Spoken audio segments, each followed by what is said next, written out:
If you believe that seizing $300 billion of a nation's reserves is a final victory, you are looking at the scoreboard while the opponent is rewriting the rulebook. For the last 2 years, the narrative in the West has been one of total financial dominance, a master stroke of sanctions that supposedly neutralized the Russian war chest. But while the headlines celebrated the freeze, a quiet surgical legal maneuver was being prepared in Moscow. A maneuver that didn't use missiles or cyber attacks, but used the very legal architecture the West built to protect its own wealth. Before we dive into the mechanics of this reversal, you need to ask yourself, if the world's most secure financial system can be turned into a trap with a single signature, how safe is the ground you are standing on? If you value the truth behind the headlines and want to stay ahead of the next global shift, make sure you are subscribed and have the notifications turned on. This is about more than just numbers. It is about the end of financial trust as we know it. The story starts not in a battlefield, but in the sterile rooms of central banks in London, Brussels, and Washington. When the decision was made to freeze Russian sovereign assets, it was hailed as a new era of administrative warfare. The idea was simple. If you control the ledger, you control the world. But here is what the strategists in the West missed. In the world of high-level economics, an asset is only an asset if you can reach it. The moment you freeze someone else's money, you admit that the money isn't a neutral tool anymore. It becomes a political hostage, and hostages have a way of becoming liabilities. Russia didn't respond with a loud protest in the UN. They responded by looking at the fine print of every Western company operating within their borders. They looked at the hundreds of billions in private Western investments, factories, and bank accounts still sitting inside Russia. And they realized that while the West held their sovereign reserves, they held the West's private infrastructure. This is where the legal masterclass begins. Most people think of law as a shield, but in the hands of a desperate and calculated state, it becomes a scalpel. Russia didn't just seize Western factories. That would be seen as a simple theft. Instead, they reclassified the definition of ownership itself. They created a new legal category for unfriendly entities, stripping away the protections that international treaties once guaranteed. By doing this, they didn't just take the money.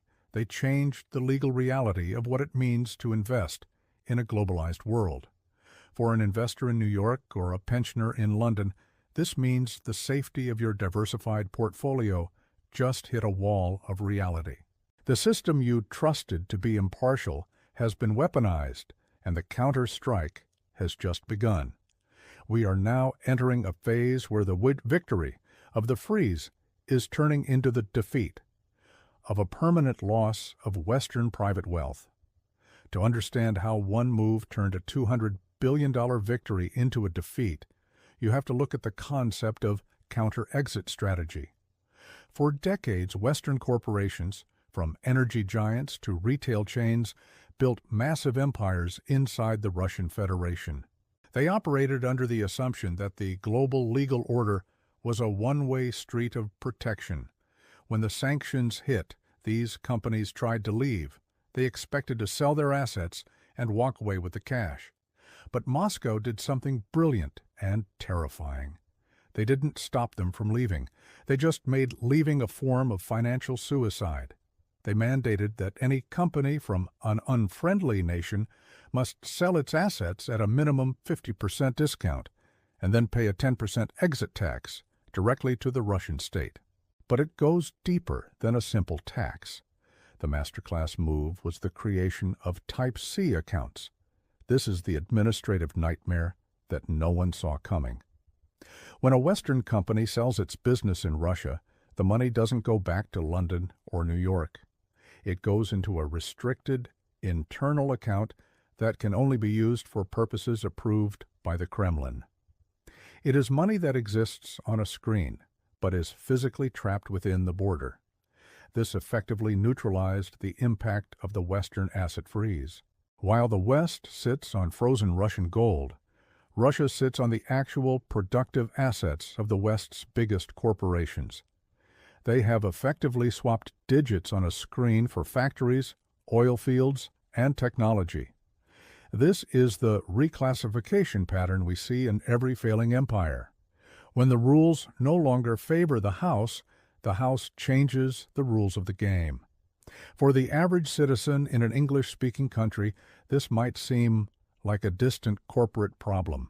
But history tells us that corporate problems are the precursors to systemic collapses. When the world's largest companies lose hundreds of billions in a single jurisdiction, they don't just absorb the loss. They pull back, they raise prices, they lobby for more aggressive interventions. This creates a feedback loop of inflation and instability. The English-speaking world has thrived for 200 years on the rule of law, the idea that property is sacred. By weaponizing the financial system to freeze sovereign assets, the West inadvertently gave the rest of the world the legal justification to do the same to Western private property. The victory was temporary. The damage to the reputation of the Western financial heartland is permanent. We are watching the transition from a world of ownership to a world of conditional permission. The final stage of this masterclass move is the legal deadlock. Russia has begun filing lawsuits in its own courts against Western banks that are complying with the sanctions. These courts are issuing judgments that allow for the seizure of the remaining Western assets to compensate for the frozen Russian reserves. It is a mirror image strategy.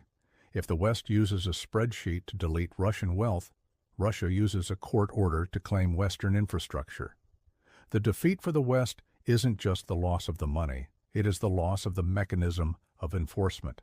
For 80 years, the U.S. dollar and the English legal system were the global standard because they were seen as predictable. That predictability is gone.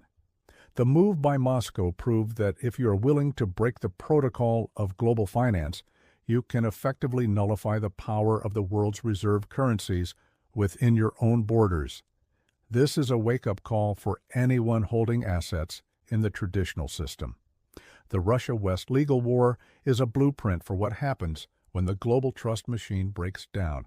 It starts with a victory of sanctions and ends with the fragmentation of the global economy into isolated hostile blocs. In this new reality, the person who wins is not the one with the most digits in a bank account, but the one who understands where the jurisdictional lines are drawn. Russia's move was a masterclass because it exploited the West, House's biggest weakness, the belief that everyone would always play by the West's rules.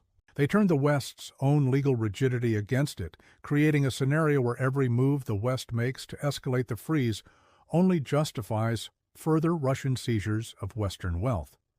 As we look at the wreckage of this $200 billion defeat, we must recognize that the game has changed. The victory was a headline.